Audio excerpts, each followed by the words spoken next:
John, how can you explain what happened in the first quarter when they ran out with 15 fast break points to 0?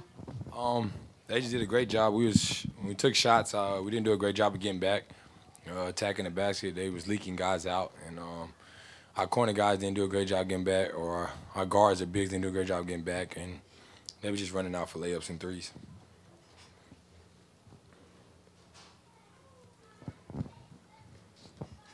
John, you guys have done such a good job this season of kind of readjusting either in quarters or at halftime. What was kind of missing this game for you guys to not be able to make that adjustment? We made readjustments. I mean, they had 15 first quarter fast break points. They only ended up with, I think, 19. So we adjusted to that. It's just they got out to a big lead. Guys got into a rhythm, making threes and making shots. Avery Bradley got hot. Jay Crowder made shots.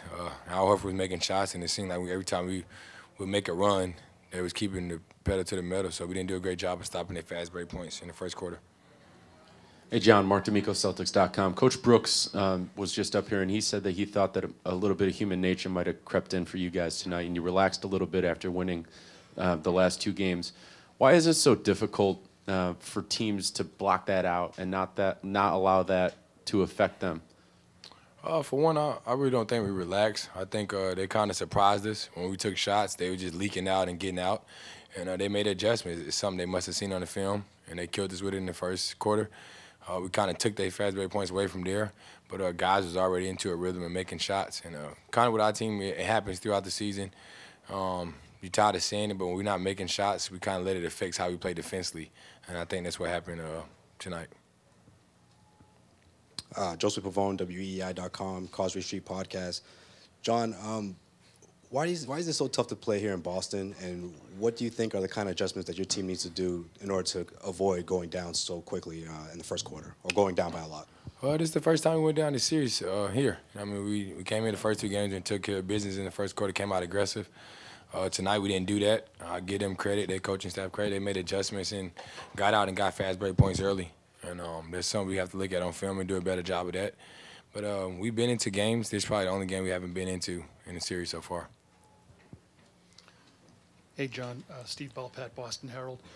With the attention you guys are paying to Isaiah, is it a guy like Avery bound to get those kind of looks? And how bad did he hurt you with him tonight? Well, he did a great job of just, I mean, in transition, he got a lot of points early on in transition, a lot of dunks, got wide open threes. So what we're doing to Avery, what we're doing to Isaiah didn't really make an adjustment to what they did. Just give him credit. He came out and got hot early on, and he was 10 for 13 at half, for 25 points. That's a big key. And then I think Al had 11 and Jay had 14. We had those guys pretty much and held the last 2 games. Some role players play better at home, and we got to do a better job of keying in on those guys also and not giving them open looks. The last 2 games we was contesting just about every shot, and tonight they got easy looks. Jared Weiss, CLNS Media. You guys over the season have had one of the biggest disparities in wins at home versus on the road. What is the toughest thing of being able to play the same way that you do at home? It's different. Every team's different at home than they are on the road. You're going to play great at home. You got your fans there. Role players always play better at home. In this series, we have to go back, do what we have to do to win Friday, and come back here and try to win Monday. But that can be the last game of the series, and it ain't going to be no other home game if you don't win. So the role players and your stars have to come out and play at a high level on both ends of the floor from the start for 48 minutes. It's Julian Bimbo from the Globe on your right side. Aside from them shooting a high percentage early on, what did they? It seemed like they made a concerted effort to limit you guys in transition. What did they do differently, and then how much did it impact what you guys normally do? No, I don't think so. We had 14 fast break points. They had 15 early on. We got an opportunity. We just missed some shots. We missed some open looks, missed some layups at the rim. And whenever they shoot almost 50% from the 3, they're a tough team to play against. We only made 7. And our team thrive off of that, moving the ball, getting open shots. They're the more physical team today. So throughout this whole series, whoever's the most physical team has won every game.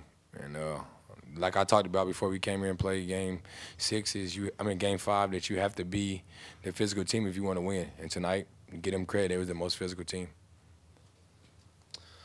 Gethin Coolball with the Sports Exchange. John, just curious if you heard the chants from the crowd to Kelly and your thoughts on that.